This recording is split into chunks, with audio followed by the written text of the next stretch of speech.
नमस्कार दोस्तों। 90.0 एफएम पर आप सुन रहे हैं रेडियो ऋषिकेश। मैं डॉक्टर सुनील दत्त थपलियाल स्कूल हमारे कार्यक्रम में आप सभी श्रोताओं का स्वागत करता हूं। आज स्कूल हमारे कार्यक्रम में स्टूडियो में आमंत्रित हैं ऋषिकेश के प्रतिष्ठित विद्यालय पंजाब सिंध क्षेत्र इंटर कॉलेज के प्राचार्य श्री ललित किशोर शर्मा जी। आपका स्वागत रेडियो ऋषिकेश में सर। धन्यवाद थपलियाल जी। आपने रेडियो ऋषिकेश मुझे आमंत्रित किया, ये मैं इस अवसर पर आपको बहुत बहुत धन्यवाद देता हूं और शुभकामनाएं देता हूं और अपने आप को भी गौरवशाली महसूस करता हूं कि आपने इस कार्यक्रम को चला करके शहर के जितने भी विद्यालय हैं, मैं उम्मीद करता हूं सभी से आप संपर्क करेंगे आने वाले समय में और हमारे जो भी व्यक्ति इस रेडियो माध्यम से अपने श्रोताओं से जुड़ेंगे तो कुछ न कुछ लाभ अवश्य इस क्षेत्र में होगा। धन्यवाद सर आपका। मैं निवेदन करना चाहूँगा आपसे आदरणीय प्राचार्य महोदय कि शिक्षा अनादिकाल से हमारे जीवन का बहुत बड़ा महत्वपूर्ण साधन रहा है। जिस शिक्षा ने जीवन में शरीर को अगर कहीं उपयोगी रूप से देखने का काम किया, जिस रूप से आँखें हमारे शरीर में महत्वपूर्ण स्थान रखती हैं, वैसे ही जीवन में शिक्षा का भी महत्व होता है। आपके दृष्टिकोण में शिक्षा का क्या अर्थ है? आप इसका क्या महत्व हमारे श्रोताओं को देना चाहेंगे? सभी श्रोताओं का भी मैं इस अवसर पर हार्दिक अभिनंदन और स्वागत करता हूं। जैसा कि डॉक्टर थपलियाल सर बता रहे हैं कि शिक्षा के बारे में क्या दृष्टिकोण है, तो हम सामान्य जानकारी जो हम देना चाहेंगे, तो शिक्षा व्यक्तित्व निर्माण के लिए बहुत आवश्यक है। और जिस प्रकार से हम देखते हैं कि हमारे जीवन में रोटी, कपड़ा और मकान जिस प्रकार से आवश्यक हैं, तो इन मूलभूत आवश्यकताओं के साथ साथ शिक्षा भी महत्वपूर्ण स्थान रखती है। शिक्षा प्राचीन काल से ही बहुत आवश्यक है और आज हम जिस उन्नति के पथ पर अग्रसर हैं, आप इस बात को अवश्य मानिएगा कि हमारी शिक्षा व्यवस्था प्राचीन समय से आज से भी कई मायनों में बेहतर हमको अपने जो हमारे शास्त्र हैं, उपनिषद हैं या जो भी हमारी धरोहर हैं, उनसे हमें जानकारी मिलती है। तो पता चलता है कि शिक्षा प्राचीन काल से ही बहुत ज़्यादा महत्वपूर्ण स्थान रखती है। आपने रामायण काल से महाभारत काल में और वर्तमान समय में भी जो शिक्षा व्यवस्था चली आ रही है, उसमें उत्तरोत्तर अब विकास की ओर अग्रसर हैं, ऐसा मेरा मानना है। और शिक्षा से ही हमारे समाज का परिचय भी होता है। जिस प्रकार से कोई भी समाज यदि उन्नति कर रहा है तो उसके लिए शिक्षा बहुत महत्वपूर्ण है। जितना समाज शिक्षित होगा, जितना समाज के अंग यानी व्यक्ति शिक्षित होंगे, उतना ही वह प्रगति के पथ पर आगे बढ़ेगा। बहुत बहुत धन्यवाद सर। शिक्षा मानव पूंजी का निर्माण करती है। आपके दृष्टिकोण में बहुत ही शानदार बात आपने हमारे श्रोताओं को दी है शिक्षा के महत्व पर। जब हम आधुनिकता की और धीरे धीरे आगे अग्रसर हुए हैं बदलाव के साथ साथ में, तो हमने देखा कि अनेक विश्व के ऐसे शिक्षाविदों ने जिन्होंने पंचपदीय शिक्षण प्रणाली को बहुत ही बेहतरीन रूप से और अपने रूप से उसको परोसने का प्रयत्न किया है। लेकिन सर मैं आपसे निवेदन करूंगा कि शिक्षा में पंचपदीय शिक्षण प्रणाली की जो चर्चा अधिकतर हो रही है, उसमें आपका दृष्टिकोण स्वयं के रूप में क्या है? आप किसको पंचपदीय शिक्षण प्रणाली मानते हैं और उसमें विद्यार्थियों के हित के लिए वो कितना उपयोगी है? शिक्षा में पंचपदीय प्रणाली की व्याख्या सभी व्यक्ति अपने अपने स्तर से करते हैं, अपने अपने दृष्टिकोण से करते हैं। तो इसमें जो सामान्य बातें हैं, तो मैं तो यही चाहूँगा कि हमारी जो शिक्षा व्यवस्था है वो व्यक्ति का, छात्र का सर्वांगीण विकास करे। इसमें हमारे जो नैतिकता है यह सभी बच्चों में होनी चाहिए, आचरण की पवित्रता दिखाई दे जानी चाहिए और हम अपने महान पुरुषों से उनके चरित्र का गहन अध्ययन करके उनके मार्ग पर चलने का प्रयास किया जाना चाहिए। साथ ही शिक्षा में चिंतन और मनन और तार्किकता, इस पर सभी को जो विद्वान हैं, अपने शिक्षक साथी हैं, छात्र हैं, इस पर गहन मंथन करना चाहिए और तार्किकता पर बल दिया जाना चाहिए। प्रश्नोत्तर प्रणाली जो हमारी कक्षाओं में, जो कि एक शिक्षण पद्धति का बहुत महत्वपूर्ण अंग है, उस पर छात्रों को प्रश्न पूछने के लिए उनका उत्साहवर्धन किया जाना चाहिए। बच्चा अपने पाठ्यक्रम से अपनी जो भी समस्याएं हैं उनसे प्रश्न पूछ सकते हैं और शिक्षक को भी उनके हितार्थ अच्छे से अच्छे तरीके से पूरा दृष्टिकोण इस प्रकार से हो कि छात्र हित में लगाया जाए, तो उनकी समस्याओं का समाधान किया जाना चाहिए। इसके साथ ही जो मौखिक प्रणाली है, इसके लिए हम बच्चों में, अपने कक्षाओं में, अपने प्रार्थना सभा में बच्चों को आमंत्रित करते हैं समय समय पर कि बच्चा किसी पॉइंट पर, किसी बिंदु पर अपने विचारों को प्रकट करे। उसमें वाचन प्रणाली और भाषण प्रतियोगिता वगैरह भी कराते हैं हम। बच्चे को भाषण देने के लिए आमंत्रित किया जाता है। समय समय पर विभिन्न कार्यक्रम आयोजित किए जाते हैं। तो इस प्रकार से हम देखते हैं कि जो पंचपदीय प्रणाली यानी 5 पद लेकर के हम शिक्षा के विकास के लिए चलते हैं, तो उसमें यदि हम इनका पालन करेंगे तो अवश्य ही हम अपने छात्र को एक आदर्श नागरिक बनाने का में सफल हो सकते हैं। ऐसा प्रयास किया जाना चाहिए। बहुत सुंदर पंचपदीय शिक्षण प्रणाली किस प्रकार से विद्यार्थियों के सर्वांगीण विकास में महत्वपूर्ण भूमिका अदा करती है। आदरणीय ललित किशोर शर्मा जी के द्वारा अपने भाव में उन्होंने स्पष्ट किया कि पंचपदीय शिक्षण प्रणाली का मुख्य महत्व क्या है, किस रूप से हम विद्यार्थियों को इस पंचपदीय शिक्षण प्रणाली के गुरूर तत्वों की जानकारी देने का काम करते हैं। 90.0 एफएम पर आप सुन रहे हैं रेडियो ऋषिकेश। आज स्कूल हमारे कार्यक्रम में स्टूडियो में आमंत्रित हैं ऋषिकेश के प्रतिष्ठित विद्यालय पंजाब सिंध क्षेत्र इंटर कॉलेज के प्राचार्य श्री ललित किशोर शर्मा जी। शर्मा जी से लगातार वार्ता चल रही है शिक्षा के महत्व पर, शिक्षा की उपलब्धियों पर, और हम आपसे पूछना चाहेंगे सर कि विद्यालय सर्वांगीण विकास के एक बहुत बड़े प्रतीक होते हैं, जहाँ पाठ्य पुस्तकों का अध्ययन और अध्यापन शिक्षकों के द्वारा किया जाता है, छात्रों के द्वारा उसका ज्ञान लिया जाता है। लेकिन हम शिक्षा को केवल वहीं तक सीमित नहीं मानते हैं। हम ये देखते हैं कि शिक्षा में जो सहायक क्रियाएं होती हैं, जो उन सहायक क्रियाओं का विद्यार्थी के विकास में यानी सर्वांगीण विकास में क्या योगदान होता है, और आपके विद्यालय में कौन कौन सी ऐसी सहायक क्रियाएं हैं जो आप पुस्तकीय ज्ञान के अतिरिक्त बच्चों को देने का काम करते हैं। जी सर। धन्यवाद साहब।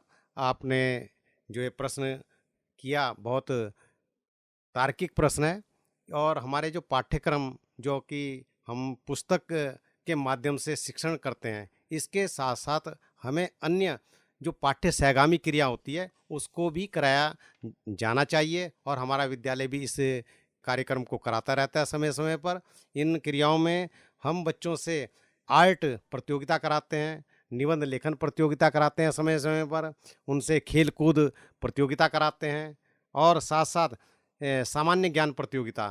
प्रतिदिन हम प्रार्थना स्थल पर सभी बच्चों से 5 प्रश्न पूछने का हमने एक कार्यक्रम आयोजित किया है पिछले कई वर्षों से, और बच्चे एक दिन पूर्व श्याम पट्ट पर वो 5 प्रश्न लिख दिए जाते हैं और उनको वे नोट करते हैं। अगले दिन उनके उत्तर खोज करके लाते हैं और अगले दिन इन प्रश्नों के उत्तर वहाँ पर पूछे जाते हैं। तो इसमें हमारे बच्चे बहुत अच्छी परफॉर्मेंस देते हैं, क्योंकि आप सभी जानते हैं कि आज जो है प्रतियोगिता का युग है, और इंटरमीडिएट या हाई स्कूल पास करने के बाद कहीं ना कहीं बच्चे किसी न किसी कंपटीशन के लिए तैयार होते हैं। तो वहाँ पर जो सामान्य ज्ञान के प्रश्न पूछे जाते हैं, तो मैंने कई बार ऐसा अनुभव किया कि जो प्रश्न हम पूछते हैं तो कई प्रश्न इस प्रकार के होते हैं कि वो परीक्षाओं में पूछे जाते हैं। तो हमारा एक तो ये प्रयास होता है कि बच्चे के अंदर स्वाध्याय की एक प्रवृत्ति जागृत हो। तो मेरा व्यक्तिगत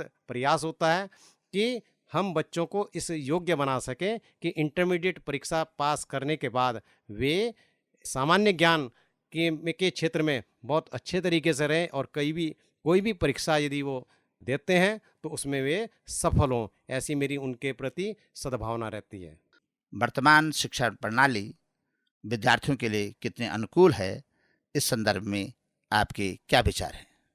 थपलियाल जी, आपका ये प्रश्न बहुत ही आज के परिप्रेक्ष्य में प्रासंगिक है, और जैसे कि आपने वर्तमान शिक्षा प्रणाली का जिक्र किया, तो मैं आप सभी श्रोताओं को अवगत कराना चाहूँगा कि जो हमारी शिक्षा प्रणाली है, हमारी अभी हाल में जो NEP न्यू एजुकेशन पॉलिसी यानी राष्ट्रीय शिक्षा नीति 2020 ये आई है।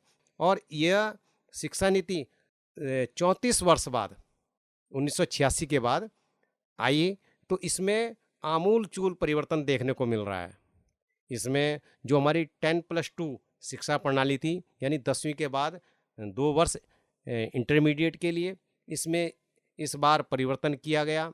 इसमें 5 धन 3 और धन 4, यानी 5 वर्ष जो है कक्षा 2 तक प्री प्राइमरी, जिसमें जैसे आप अंग्रेजी माध्यम में देखते हैं LKG UKG चलता था, तो 3 वर्ष उसके लिए, और कक्षा 1 और 2 ये 5 वर्ष। उसके बाद 3 वर्ष जो है कक्षा 3, 4 और 5 के लिए दिए गए हैं। इसके बाद मिडिल स्तर पर कक्षा 6, 7, 8 ये 3 वर्ष हैं। उसके बाद जो 4 वर्ष की है वो कक्षा 9, 10, 11, 12 इस प्रकार से आप देखते हैं कि टोटल जो है 15 वर्ष के लिए यह हमारी इंटरमीडिएट तक जो है शिक्षा की व्यवस्था की गई है। इसमें शुरू से ही बच्चे के सर्वांगीण विकास पर बल दिया जा रहा है। पिछले जो हमारी शिक्षा व्यवस्था थी, कक्षा 10 के बाद हम विज्ञान वर्ग, मानविकी वर्ग या वाणिज्य वर्ग लिया करते थे, लेकिन ऐसा नहीं है। आज के समय में वाणिज्य वर्ग का व्यक्ति या छात्र जो है वो कला वर्ग से भी ले सकता है किसी विषय को, और कला वर्ग का छात्र साइंस का किसी विषय को ले सकता है। इस प्रकार से इसमें ये देखने को मिलेगा। तो एक साइंस का विद्यार्थी, इतिहास में उसकी रुचि है या भूगोल में रुचि है तो उस विषय को लेगा, यदि उसकी रुचि वाणिज्य में है तो वहाँ से भी एक विषय ले लेगा। तो इस प्रकार से जो है जो शिक्षा व्यवस्था है, मेरी दृष्टि में ये बहुत ज़्यादा परिवर्तन लाएगी शिक्षा के क्षेत्र में। इसमें हम सभी को तैयार रहना होगा कि हम अपना 100% दे सकें, क्योंकि हम शिक्षा जगत से जुड़े हैं।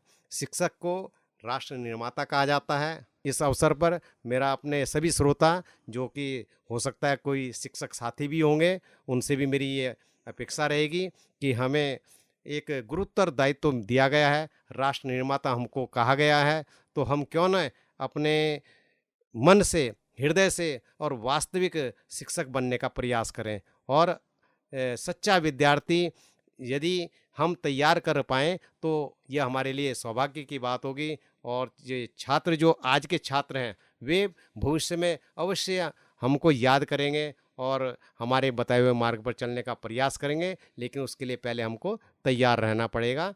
वास्तव में शिक्षा व्यक्ति के सर्वांगीण विकास का एक महत्वपूर्ण भाग है, जो स्वार्थ साधना की आंधी में वसुधा का कल्याण न भूलें।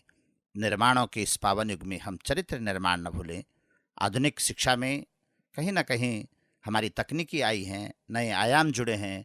शिक्षा में समंदर की गहराइयों से लेकर के आसमान की बुलंदियों तक की बात की गई है, सरहद से लेकर के मरुस्थल तक की बात की गई है, और बहुत ही बेहतरीन लाजवाब परिणाम हम सब लोगों के सामने आ रहे हैं। आप देख रहे हैं कि शिक्षा नए नए पंखों के साथ अपनी उड़ान भरने का काम कर रही है। मैं ये जानना चाहूँगा आदरणीय प्राचार्य ललित किशोर शर्मा जी से कि जो संवेदनाएं हैं, इस पर आपके क्या विचार हैं? बहुत अच्छा प्रश्न आज के परिप्रेक्ष्य में मैं अनुभव करता हूँ। हमें अपने छात्रों से बिल्कुल आत्मीयता के साथ रहना होगा और उनकी छोटी से छोटी जो भी समस्याएं हों, बातचीत उनसे हम करें और उनके मनोभावों तक जाएं। तो ऐसा नहीं है कि हम उनके हृदय में अपनी पैठ न बना सकें। तो इसके लिए हमें प्रयास करना होगा कि प्रत्येक बच्चे से, प्रत्येक जो विद्यार्थी है हमारा, उसके हृदय तक हम पहुँचें। और उसके लिए जो भी हमें एक इस प्रकार का वातावरण सृजन करना होगा, तैयार करना होगा कि बच्चा निसंकोच होकर के अपनी बात को हमारे सामने रख सके।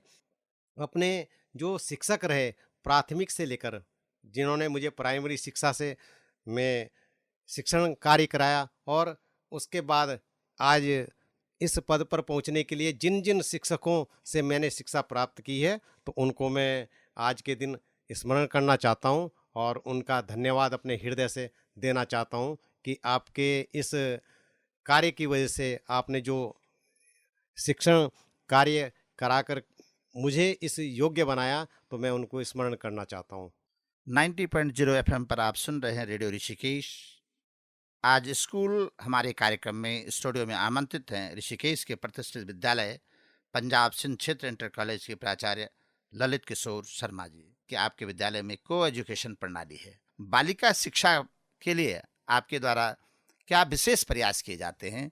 अभी डॉक्टर थपलियाल जी ने एक प्रश्न किया को एजुकेशन के बारे में, तो हमारा विद्यालय को एजुकेशन की शिक्षा देता है और इसमें हमारे विद्यालय में छात्राएं कम हैं, लेकिन यह बड़ी खुशी की बात है कि हमारे विद्यालय में छात्राएं आती हैं, तो वो शिक्षा व्यवस्था, जो हमारा व्यवहार है, हमारे टीचर्स का उनके प्रति सहानुभूतिपूर्ण व्यवहार है, तो मेरा ऐसा मानना है कि जो बच्चे पढ़ कर के बाहर निकलते हैं, वे बच्चे ही अपने सामाजिक परिवेश में, अपने समाज में हमारे विद्यालय के विषय में बताते हैं, तो वो एडमिशन के लिए ज़रूर आती हैं लड़कियां। और उनके प्रति भी मेरा व्यवहार ऐसा रहता है कि उनकी कोई भी समस्या हो तो उनके लिए हम ज़्यादा एकदम से प्रयासरत रहते हैं कि उनकी समस्याओं का समाधान किया जा सके। और समय समय पर यदि उनकी कोई मदद की ज़रूरत होती है तो उसके लिए करते हैं। और एक बात हमने विद्यालय में ये भी की कि कौन सी छात्रा जो है किसी महीने में प्रतिदिन विद्यालय आती है, तो यदि इस प्रकार की कोई छात्रा हमको दिखाई देती है तो उसको हम सम्मानित हर महीने करते हैं। और यदि कहीं पर कोई आर्थिक स्थिति की समस्या होती है तो उसके लिए भी हम प्रयासरत रहते हैं। और इस अवसर पर हमारे एक संस्था है राजकीय पेंशनर संगठन, जिसके जो अध्यक्ष हैं अग्रवाल जी हैं, उनके द्वारा भी हमारे विद्यालय की बालिकाओं को एक मदद के तौर पर उनकी पूरे साल भर की फीस दी जाती है। यदि छात्रा बोर्ड परीक्षा दे रही है तो उसकी बोर्ड फीस दी जाती है।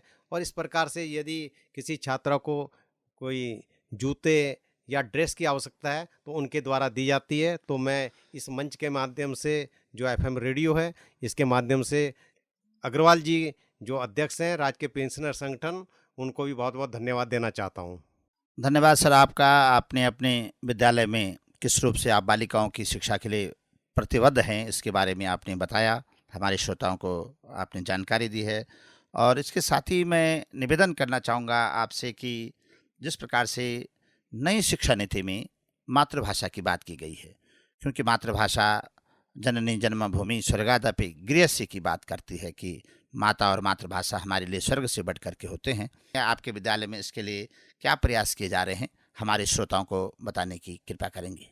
नई शिक्षा नीति के अंतर्गत मातृभाषा को महत्व दिया गया है और मेरा ये मानना है कि जितना विकास छात्र का हो सकता है वह अपनी मातृभाषा में ही हो सकता है। और हमारे लिए ये मातृभाषा, जो हमारे विद्यालय में अधिकांश बालक जो है हिंदी भाषी बालक हैं, और उनके लिए हम समय समय पर विभिन्न प्रतियोगिताएं हिंदी भाषा के माध्यम से कराते हैं। कविता वाचन उनसे कराया जाता है, सुलेख प्रतियोगिता समय समय पर कराई जाती है, बच्चे निबंध और कहानी लेखन उनके द्वारा की जाती है। और उनको जब हम प्रथम द्वितीय तृतीय इस प्रकार से बच्चों को श्रेणीवार बांटते हैं तो उनके अंदर भी भावना होती है कि वह भी उच्च स्थान प्राप्त करे। और उसमें हम देखते हैं कि उनकी मातृभाषा बलवती होती जाती है और वे अपनी मातृभाषा में अच्छी अभिव्यक्ति करते हैं।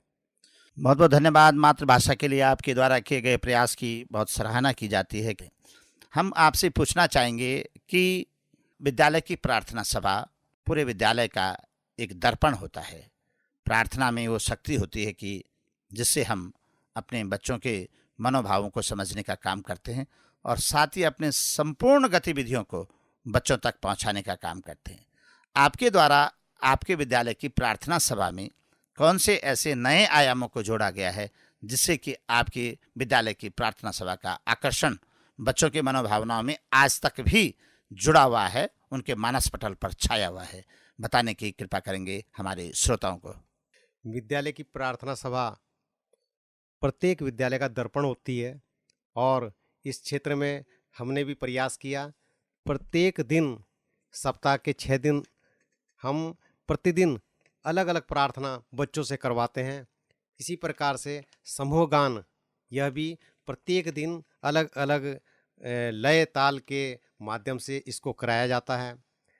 प्रतिज्ञा, जो कि 1 सप्ताह के लिए अलग-अलग प्रतिज्ञा प्रतिदिन कराई जाती है। इसके बाद हम आते हैं विभिन्न समय पर जो निर्देश हमको विभाग द्वारा दिए जाते हैं, उसके माध्यम से हम विभिन्न प्रकार के कार्यक्रम आयोजित करते हैं। साथ ही अंग्रेजी और हिंदी भाषा की प्रतिज्ञा के अलावा संस्कृत भाषा, जो कि हमारे राज्य की दूसरी राजभाषा है, इसमें हमने प्रयास किया कि संस्कृत में भी एक प्रतिज्ञा प्रतिदिन कराई जाए। तो इसमें हम सप्ताह में 2 दिन संस्कृत भाषा को बढ़ावा देने के लिए एक प्रतिज्ञा करवाते हैं। तो इस प्रकार से हम अपनी विभिन्न गतिविधियों के माध्यम से प्रतिदिन प्रार्थना सभा को आकर्षक बनाने का प्रयास करते हैं। 90.0 एफएम पर आप सुन रहे हैं रेडियो ऋषिकेश और आज स्कूल हमारे कार्यक्रम में स्टूडियो में आमंत्रित हैं ऋषिकेश के प्रतिष्ठित विद्यालय पंजाब सिंह क्षेत्र इंटर कॉलेज के प्राचार्य ललित किशोर शर्मा जी। इसके साथ ही बहुत बहुत धन्यवाद, बहुत बहुत आभार व्यक्त करते हैं ललित किशोर शर्मा जी का कि आपने आज हमारे स्टूडियो में आकर के हमारे श्रोताओं को शिक्षा के महत्व पर, शिक्षा की उपलब्धियों पर इतना सुंदर अपना व्याख्यान दिया है। मैं भी इस अवसर पर डॉक्टर सुनील दत्त थपलियाल जी का हार्दिक स्वागत और अभिनंदन करता हूं। साथ ही एफएम रेडियो ऋषिकेश की जो समस्त टीम है उसका भी हार्दिक रूप से धन्यवाद देना चाहता हूं। धन्यवाद।